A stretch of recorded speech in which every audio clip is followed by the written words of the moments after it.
The Battle of Grahamstown took place on April 22, 1819, during the Fifth Xhosa War, at the frontier settlement of Grahamstown in what is now the Eastern Cape Province of South Africa.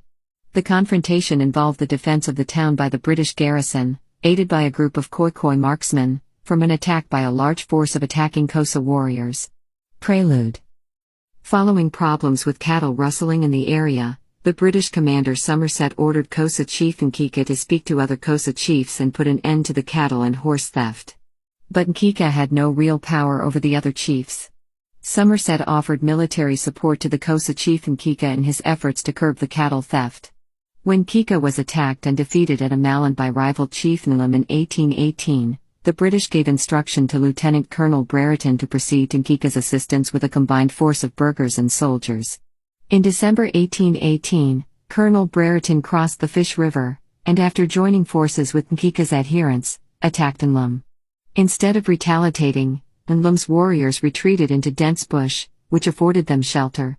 Their kraals were destroyed, and 23,000 head of cattle were seized.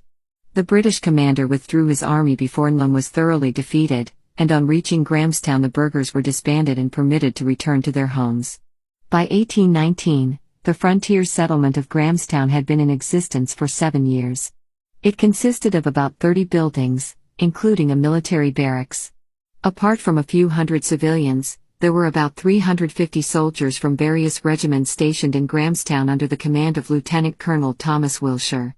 Nlum was then convinced by the prophet warrior Makana, also known as Nell or Lynx, that the gods would be on his side if the British at Grahamstown were attacked and that the British bullets would turn to water.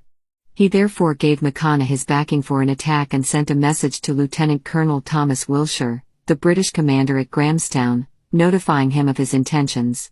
Makana had sent a notice of war to Wilshire the day before, saying he would breakfast with him on the 22nd, to which Wilshire responded by saying everything will be ready for you on your arrival.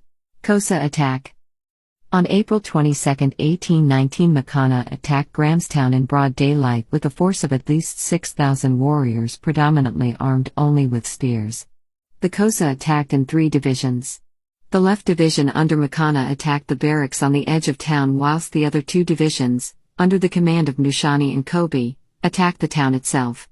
The defenders, consisting of 48 men of the 38th Regiment of Foot, 39 men of the Colonial Troop, 135 of the Royal African Corps, 82 Khoikhoi of the Cape Regiment and local citizens, held off the attackers with musket and artillery fire.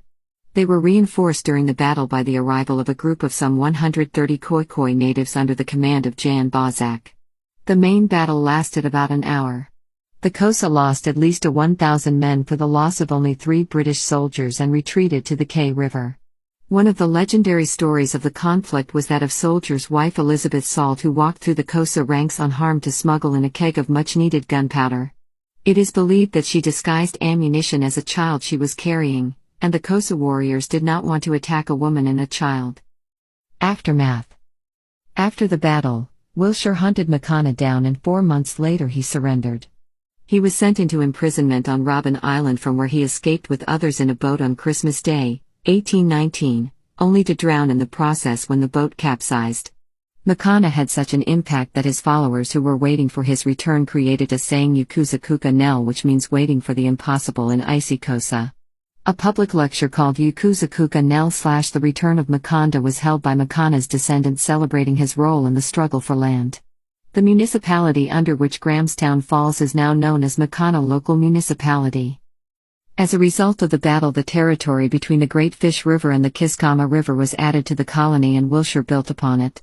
Within a year of the battle, 1820 settlers had arrived from Britain in an attempt by the Cape government to boost the local English-speaking population and thus help to permanently defend the Cape's eastern frontier against the Xhosa, leading to the establishment of the White Enclave of Albany. The site of the battle, which is located on a hill close to what is now known as Fort England Hospital, has come to be called Igazini.